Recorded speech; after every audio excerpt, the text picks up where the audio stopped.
No green screen today. Don't mind me.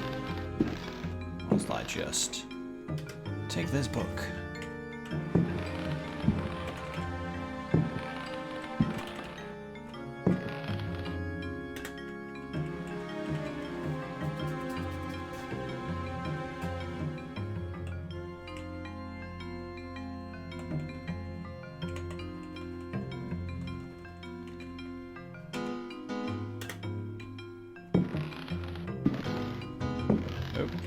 The wrong way!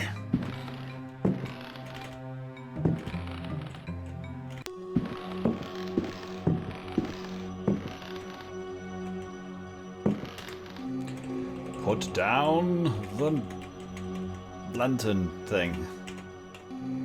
Where was it? Where was it? Drop.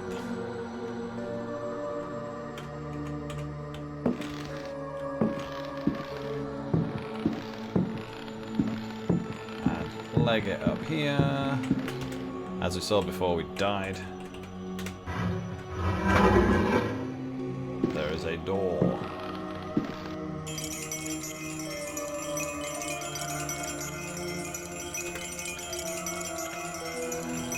Something spooky! So let's... Can we delete that save?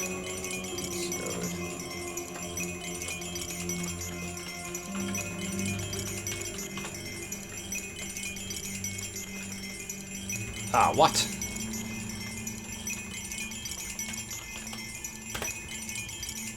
Okay, we've saved the game at least.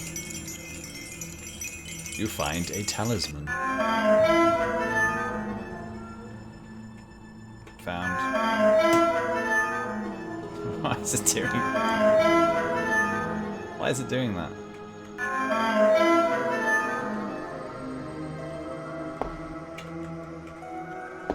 Okay, so let's have a look at this talisman. Some sort of spooky thing. Nothing important. I have to turn that down a little bit. We are a bit loud on my end. There we go. That's slightly better for me.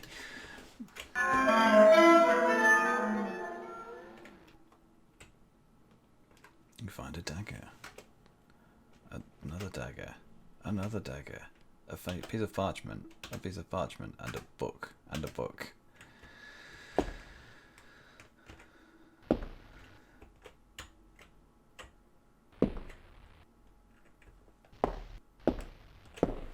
Just listening to the static on that. If we save it here but in a different... picked up items because we know one of these books kills us. I don't remember which one. Let's check the parchment. The Sacrificial Dagger, Otto Stern, Lumina Books. The importance placed on ritual sacrifice is constant in religious cult practice. Propitiating the gods is a theme common to many religions. The Old Testament affords many examples. Primitive polytheistic belief systems integrate sacrifice in their rituals as part of the recurrent process of reaffirmation and, naturally enough, group cohesion. Okay. The members of their social and religious community come together in an act of purification and atonement. It would be erroneous to imagine the act of human sacrifice linking priest, offering, and God, C.F. Manzetti's stone cults, as anything less than a vital focusing of the group's faith. The act also ensures the continuing appeasement of the god, but only if practiced by a recognized officiating priest using the appropriate instrument. Studies made concerning primitive religious groups bear witness to the central role of sacrifice in living ritual. My own work in the field of ethnopsychology brought me into contact with a sorcerer living in the region of Arkham.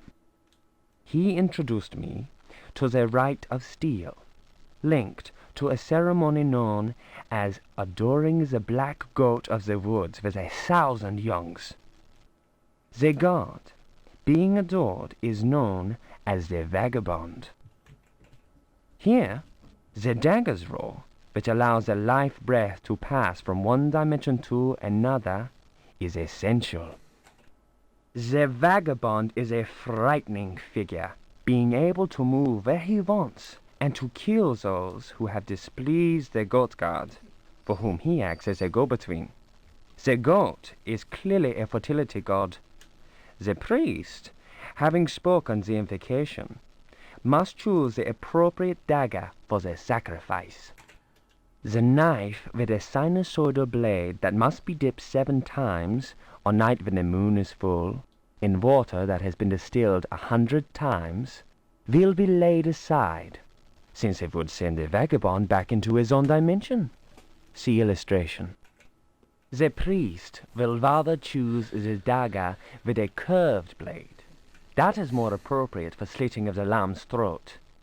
This act transfigures the sorcerer priest and plunges the assembled worshippers into a divine trance. Okay, so now we know what some of those daggers are. So it looks like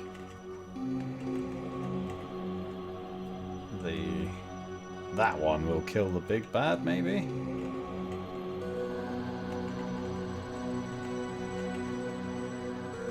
Let's read the other one. The Book of Yael, Signs of Stone, Eucharistic Rituals of Forbidden Cults. Texts collated by Monsignor Vacher. Numerous devilish cults speak of monstrous creatures called the Old Ones. These supernatural beings are believed to be possessed of powers equivalent to those of the gods of antique religions. Adepts of such cults refer to forbidden literature in order to cause these frightful entities to appear before them. Okay. What serious student of folk myths has not come across the names of Cthulhu and Shub-Niggurath?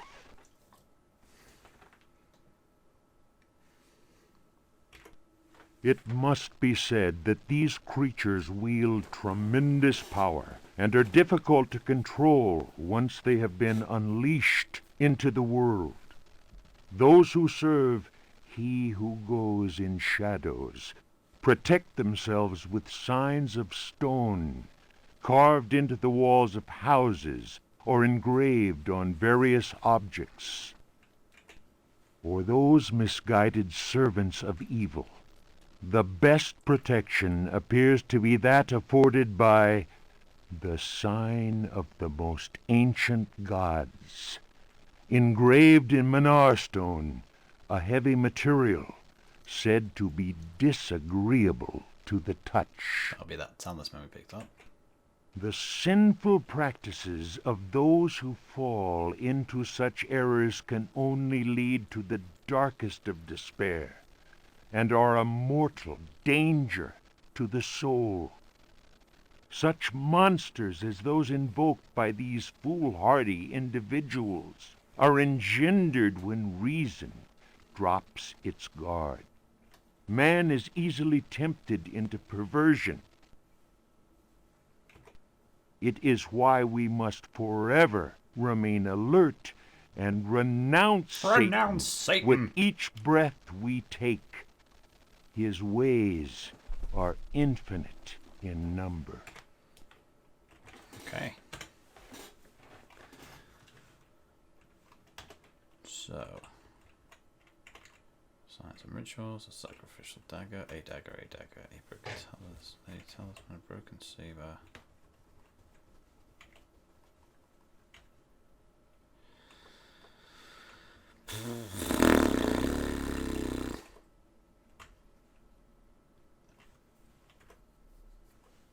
think that book killed us last time. Let's find out. We've read the thing, so let's just save over that. Ludwig Prien.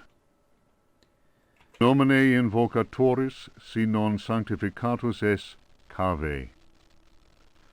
De vermis mysteriis non absolvo folem le... That feels like it killed us. So it's...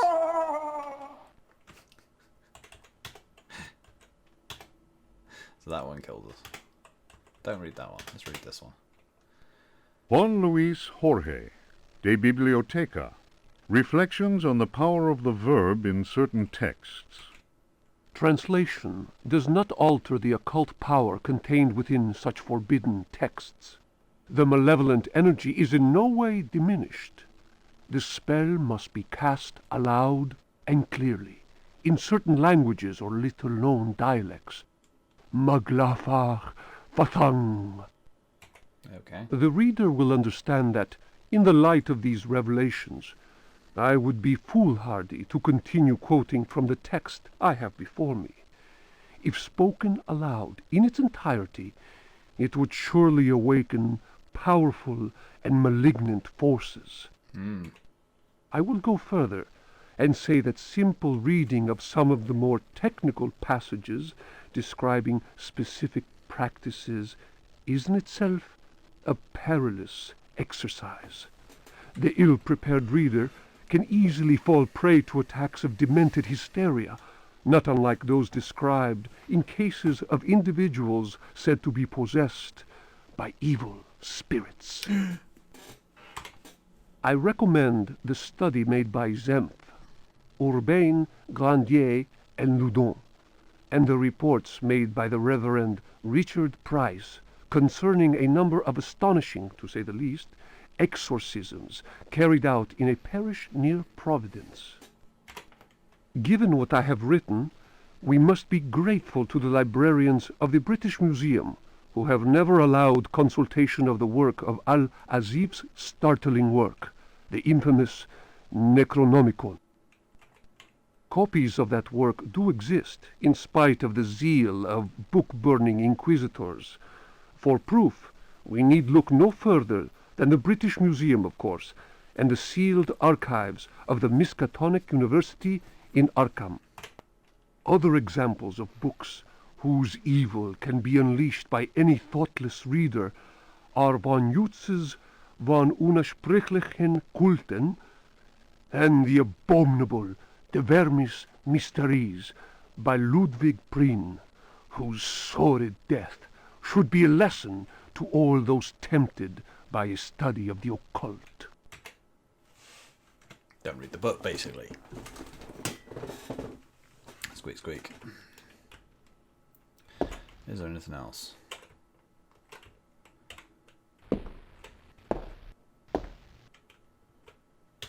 Okay, so we know that that book's gonna do us a bad time.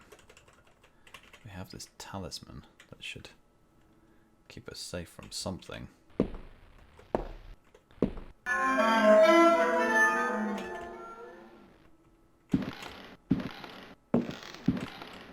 Uh-oh.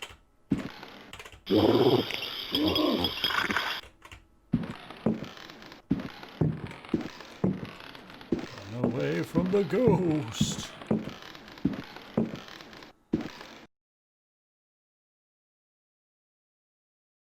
Aha.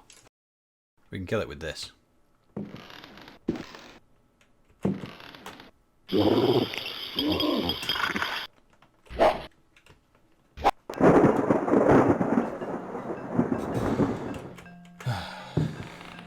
Right, yeah, I can't carry anything else.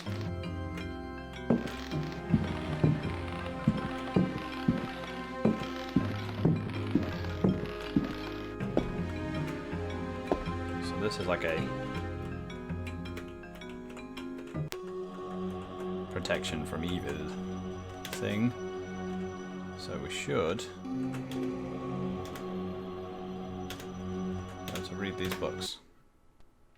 Unfinished chapter of Terra Incognita. In those icy and unwelcoming lands, the rites of wizards and healers are deeply rooted in ancient legends. These people, naturally placid, are seized with rage and horror at the very mention of the prisoners of the ice. Were these dreadful? I admit to being impressed by these tales, repeated to me on many occasions and in a number of different places during my travels in the region. Here is a living example of the power. Some of the voice acting in this all of the voice acting in this is awful. If rocks After the criminal selling off of Florida by the foul usurper, my father elected to remain in this inhospitable land, where we were free at least to express our royalist feelings, and hope our country would come to its sense. He was an adventurer of the worst kind, nouveau riche, and bloated with a grotesque sense of self-importance. First came the incessant army of men with shovels, digging into the mountain of earth, racked by a mania of persecution. Elia Pickford constantly fired his workers and hired new ones. He did all he could to keep anyone from learning about his plans. My father was amused and said, "The poor fool will end up getting lost in his own cave." A map of When the racked by a mania of persecution, Elia Pickford Also another constantly tombstone. fired The his festival workers neighborhood and and sailor hired new Roofing ones. Group, which He trade did all he sticks could was to keep told of him. There's a staircase going down. Is that the ground floor? No, it's some sort of map. When the work was finished, Pickford invited us to the opening of his rambling mansion, which he named Derceto. My father asked what the strange name meant. Pickford answered, "Derceto reminds me of Astarte, the fertility goddess. Around here, the name is Shub-Niggurath. I believe that a name so steeped in evil should be said aloud came as not such a shock to my father, as he himself confided in me some while later. We left immediately." In June of 1862, Derceto was burned down in unexplained circumstances. It was undoubtedly the deed of some jealous Yankee or another. It was amazing to watch the servants rushing into the flames to try and save their bullet-riddled master. In 1875, the property was eventually bought by a gentleman whose name was Howard Hartwood. I was sorry that my father, who delighted in fine conversation, was no longer alive to enjoy the company of this new neighbor. Learned and well-versed in history, he had made a particular study. Hartwood was fascinated by Pickford and undertook a great deal of research in an attempt to find some treasures that he was convinced the pirate had hidden. He went through the ruins inch by inch. He then had the burnt-out house rebuilt exactly as it had been. Hartwood set about studying every volume in that library, and often talked to me of his research. He was a handsome widower. Hartwood worked incessantly, first from the room I offered him, then from his own freshly restored home, which he rebaptized Derceto. I imagine he hoped to enlist the help of the god of good fortune in his treasure hunt. As far as I have ever been able to tell, all his searching came to nothing. There were no lost treasures to be found at Derceto. Okay. The sons of the sun and of the shadows. Holy Christ! Cried Captain Cortez, astonished by the strange rite we beheld. We found the savages as the never drawing of Chalchi wheat liquid. I watched that one in a previous bits. Obviously died after... Nomine invocatoris. Yeah, because that's the one that kills you. Oh wait, you're supposed to be alright in this circle. Ah!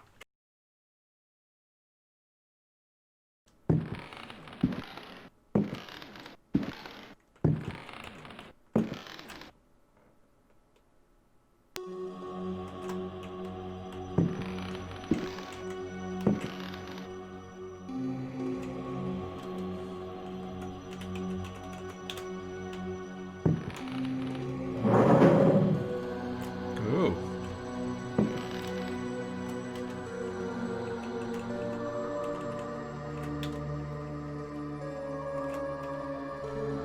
Found a key and some parchment.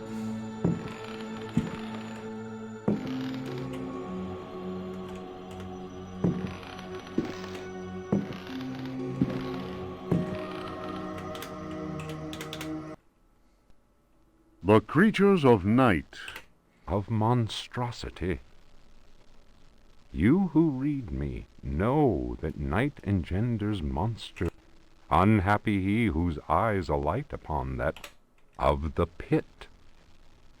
Stagnant waters are like the memory of men. Awaiting his prey, the deep one seizes him and drags him down to the abyss of libraries. Unhappy he who frees the prowler. Unhappy he who meets the prowler erring among the books. He generates the vagabond that comes from other spheres. He believes he will feel the embrace of death, for in the eyes of the vagabond, books are no more than dreams of strife. He who speaks does not know, and believes he is able to kill the creatures of the night. Folly. Evil is conjured up by science and secrecy.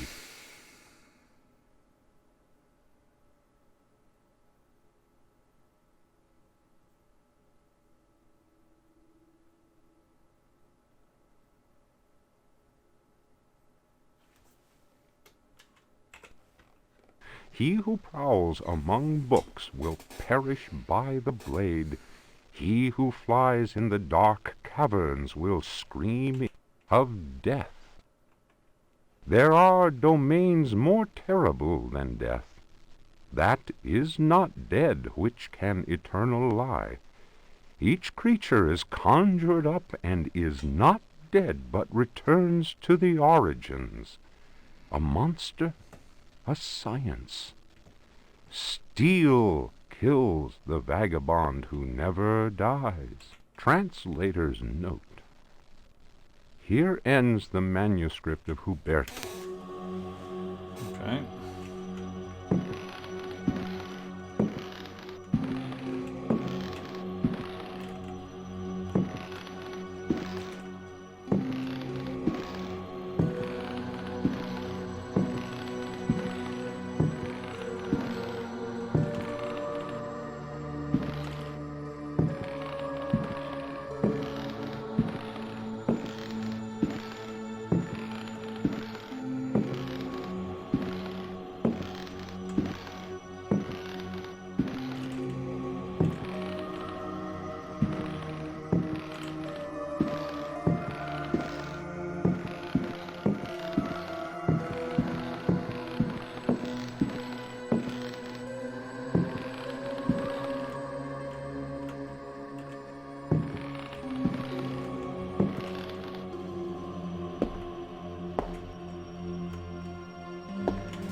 Across the locked door for a while, maybe that's downstairs.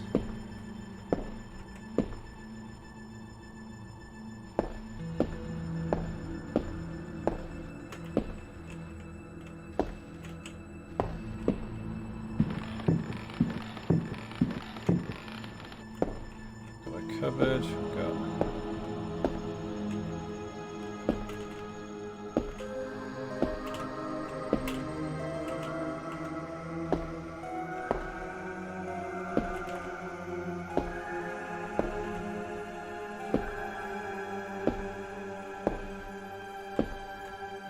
spiders, and that one's the basement.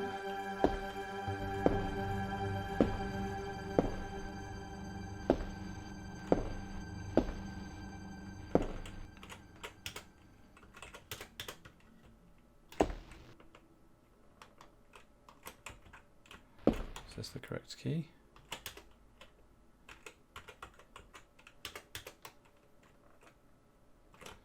No? Oh. Okay.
Nope.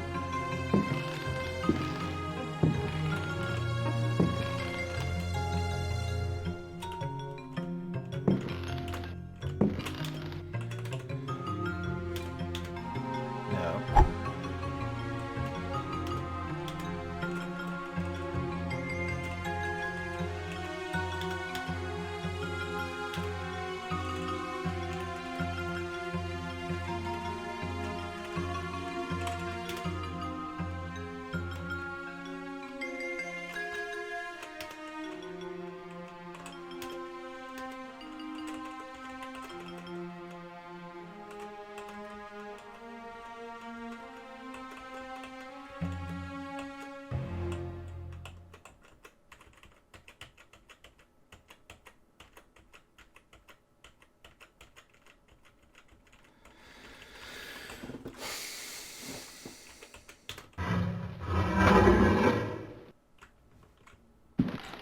Okay. So we figured that out.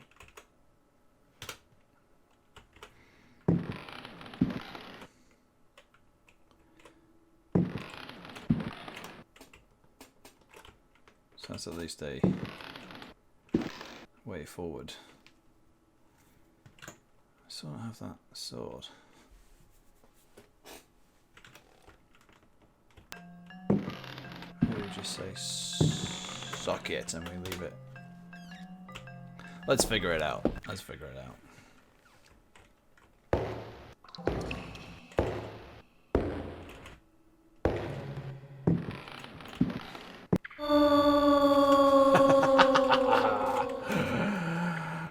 Oh no.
Okay. So we need some better weaponry and some health.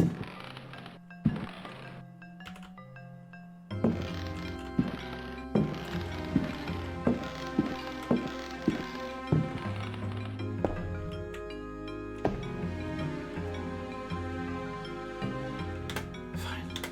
It's fucking...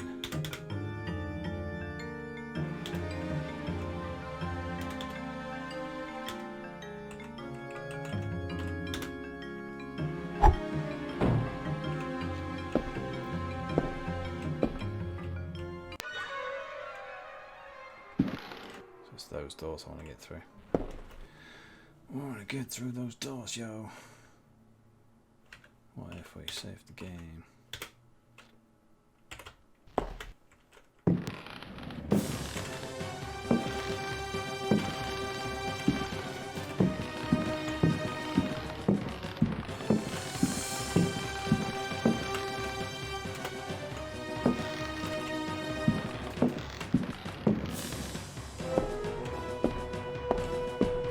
Just liking it.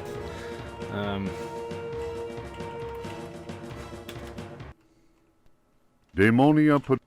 The ritual of invocation demands that the officiant be pure. We have all... The sign resembles a blessing, save that the first and little fingers are both folded beneath the thumb, whilst the second and third fingers are held up.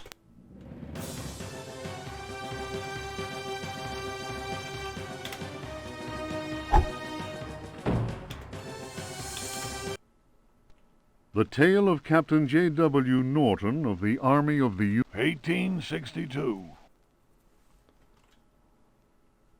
The South was in collapse. Louisiana was open to us. I had each day to requisition victuals for our troops, and was aided in this endeavor. We received a less than hearty welcome. Only Pickford, the owner, behaved in a friendly manner. While my men counted cattle and grain reserves, I learned what I could from him. Man was most unusual and possessed an extraordinarily cultured mind. At nightfall, I gave orders for the men to bivouac at Derceto. Pickford invited my second-in-command, Lieutenant Patterson, and myself to dine, and our host proved a most entertaining conversationalist. While coffee was being served, Patterson went to inspect the men's camp. I remembered campfire tales of fellow officers trapped by devilish Confederate tricks. My mind floated in a foul and dense fog, from which Patterson's return chased off the nightmare. I heard shouts and firing from outside, and found the strength to take out my revolver. I fired 3 shots. Pickford fell to the floor. Patterson then helped me out of the burning house. The air was filled with smoke. We resembled a company in disorderly retreat. I saw slaves leaping into the flames of that inferno. They were Trying to save Pickford's life. Okay. Put that down as well. This door was locked, right? Oh, that's just where the bloody pirate is.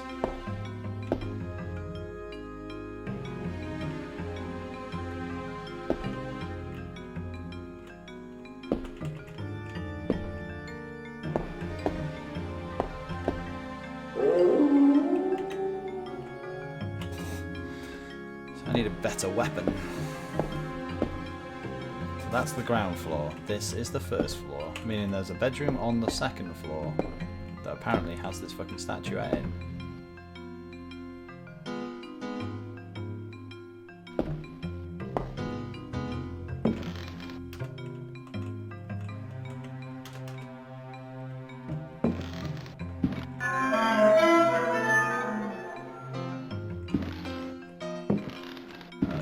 playing that stuff in there.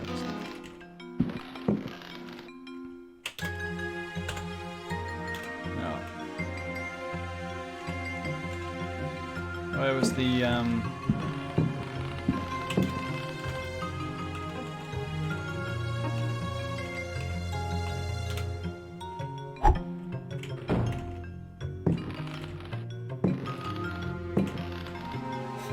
we've got the gramophone thing now, so we can go and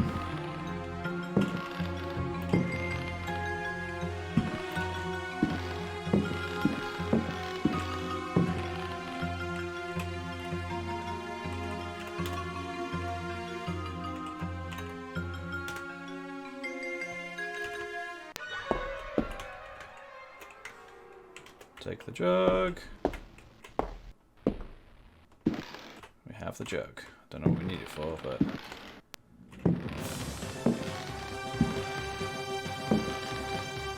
when we need it, we do.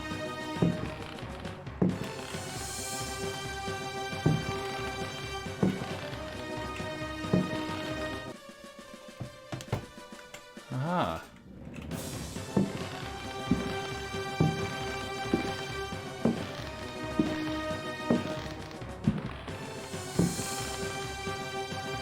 I've been running past this door thinking this is one I'd already opened. God damn it, I'm an idiot. This is the thing I've been looking for ages.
Following a splendid journey, the sunny harbour came into sight. The locals were much impressed with one's arrival in their midst. One had time to sketch several of them and notice signs of degeneracy. Some children showed one their queer hands that would inspire uneasiness. Upon the promise of a few coins, a child has undertaken to reveal to one a most prodigious phenomenon of a natural order. One admits to being skeptical as to the prodigiousness of the marvel, whatever it may be. Indeed, one suspects it to be little more than an evening stroll to some charming wooden hut situated in the forest hereabouts. One will none the less go, for it is always well to submit to such local enthusiasms. One admits to being somewhat flabbergasted. The Milky Way shone like the fires of the apocalypse from the inky celestial vault. Certain distant stars, normally invisible to the naked eye, were clearly visible, glittering indeed with a strange intensity. It would be pointless to offer here the names of the constellations one perceived in utter clarity. Apart from the interminable length of such a list, one might conceivably risk being charged with exaggeration. The cross cast its shadow on the ground. The sea in the distance was dead calm.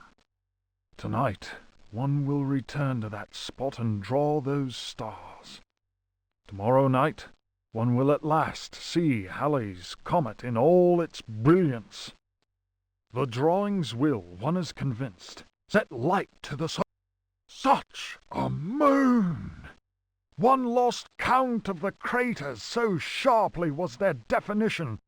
Loath as one is to seem excessive in one's appraisal, how strange to consider that idle conversation, some research in the British Museum, and a voyage to this backward village should culminate in so astounding a discovery. It may be that others have noticed the extraordinary nature of that place. How else could one... Strange.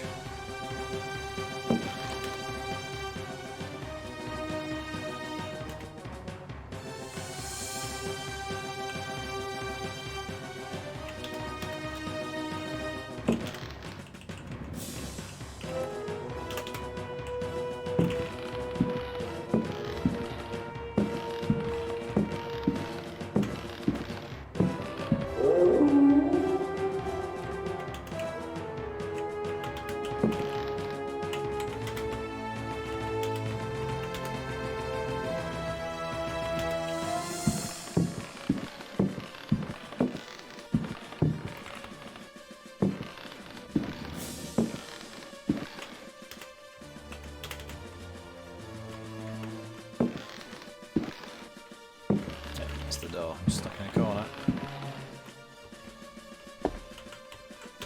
Now, apparently the purpose of this very heavy thing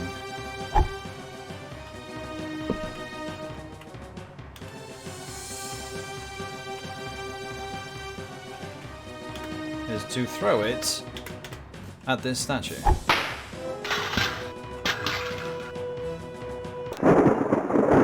Yes. And now we have a weapon. We have no use for that, because apparently that's what it's for.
I had to steal a bit of advice how to walk through for that, so...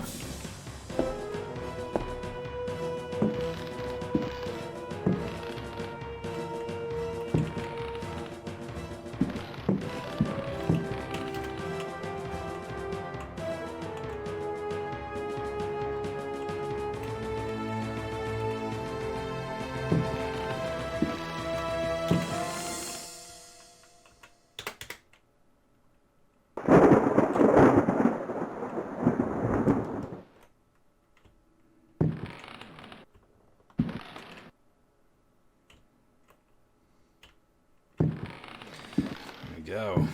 And now we can...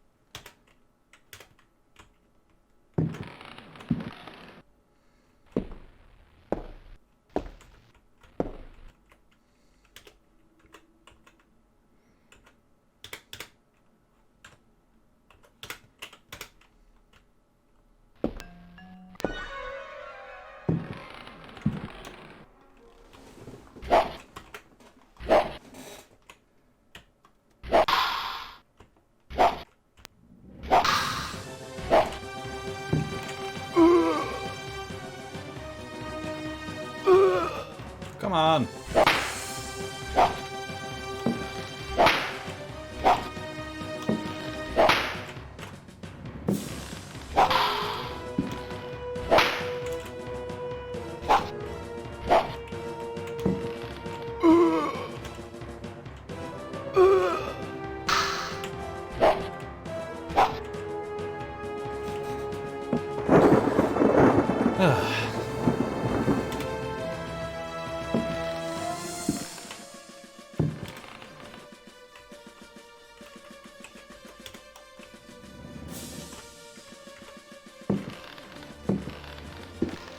It's the best. It's locked. A key.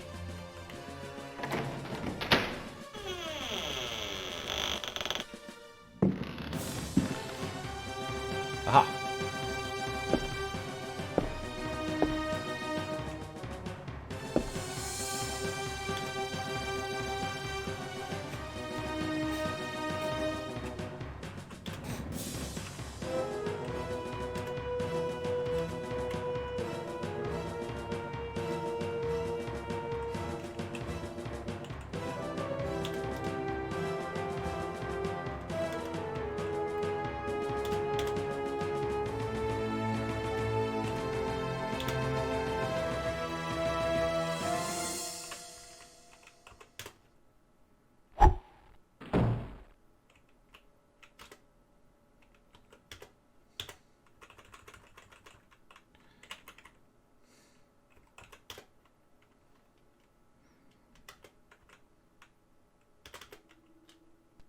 Memory. It was during a conversation with G that one first heard of the New England fishing village of I. The area was apparently the ideal place from which to witness unusual phenomena in space. One's work on space and comets in particular had met with a warm response, and one thought it... Editor's note. Lord Boleskin's memoirs end at this point. Who knows what extraordinary contributions he might still have made had he not succumbed during his visit to New England to... One's work on space and...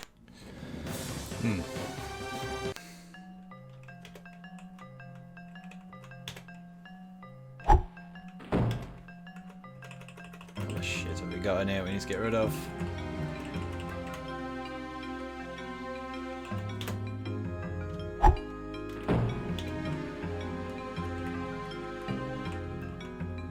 No idea what the poke is for.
So there's a thing there in the middle.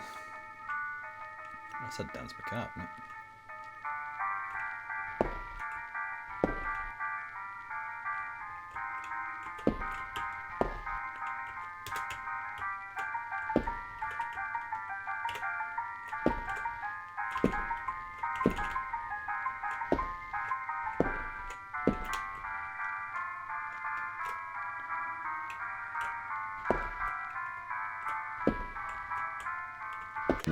Ah, shit.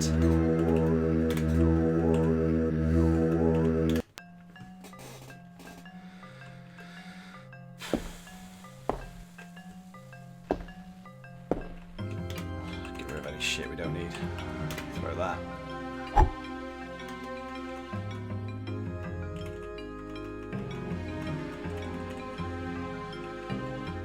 Throw that.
Ah!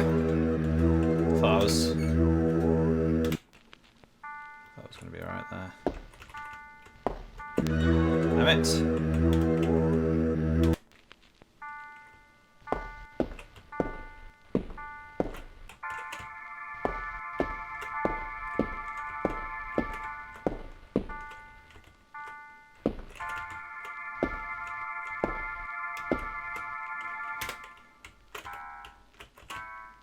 Come on! Run away, fucking hell!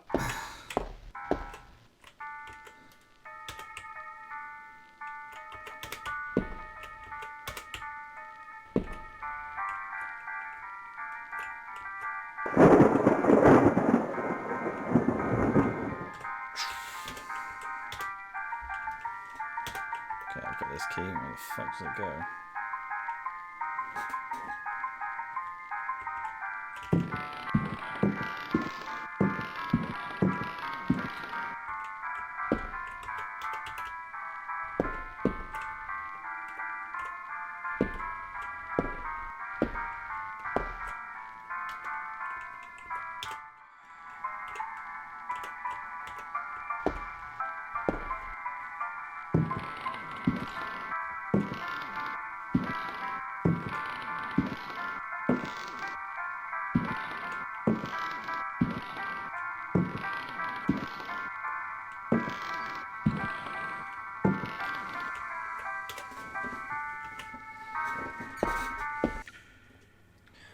Okay. I'm probably going to suffer quite badly here because I don't have very much health. But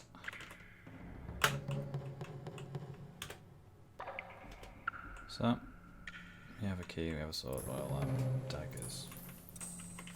Fuck, we do all these daggers on them.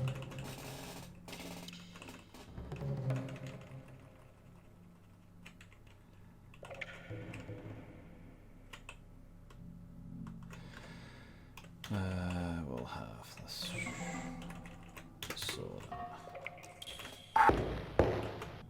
Daggers!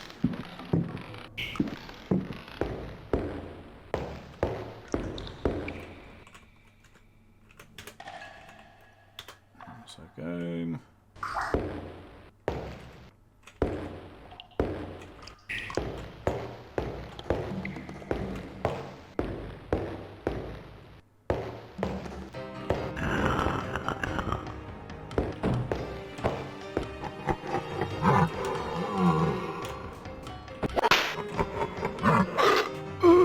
Oh, come on! on, come on, come on! Oh! Is that what it's going to be like, is it? Can't take a single hit.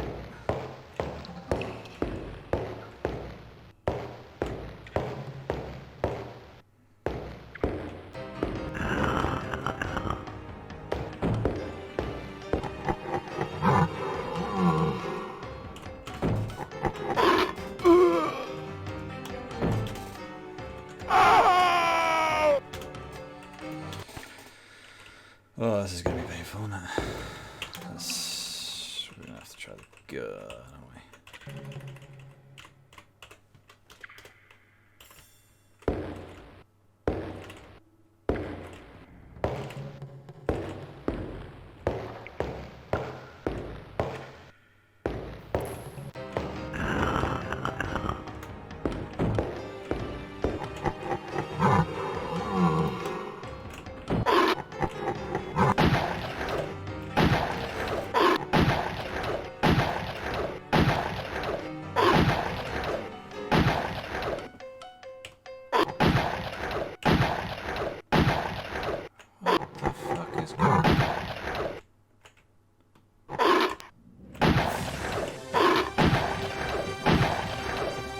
Alright. We must have been hitting the side of the wall or something, because I'm not using that many.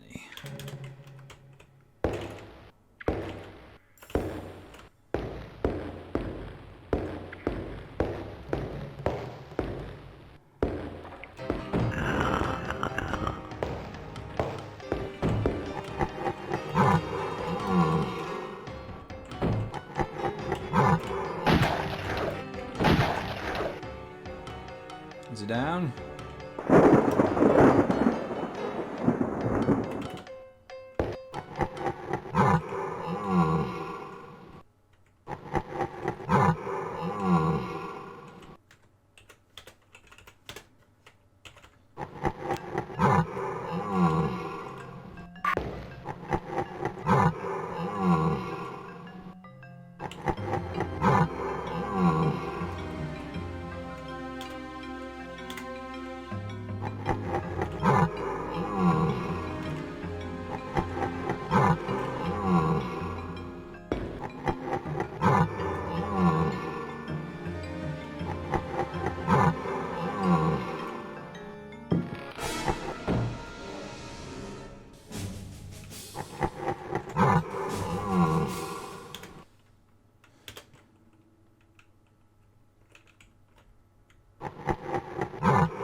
Oh, duck.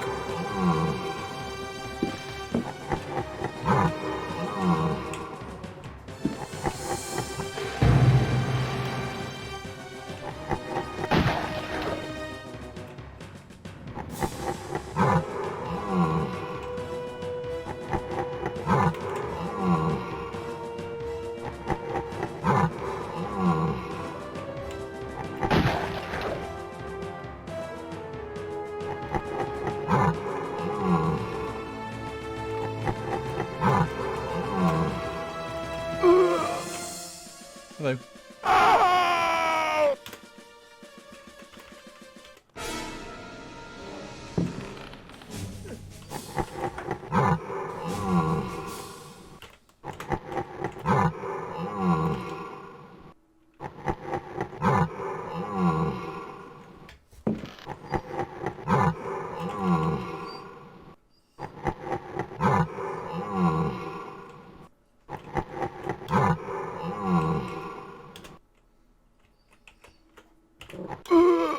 Oh, you can get us from there.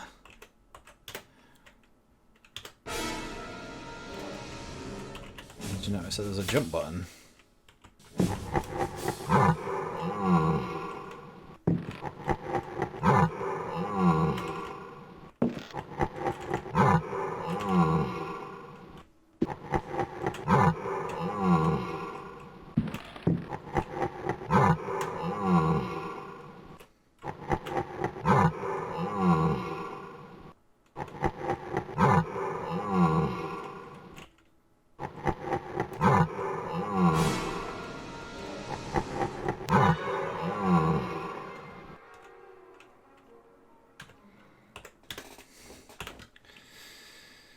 Okay,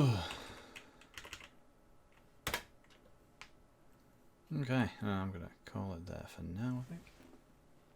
Where am I? No. Let's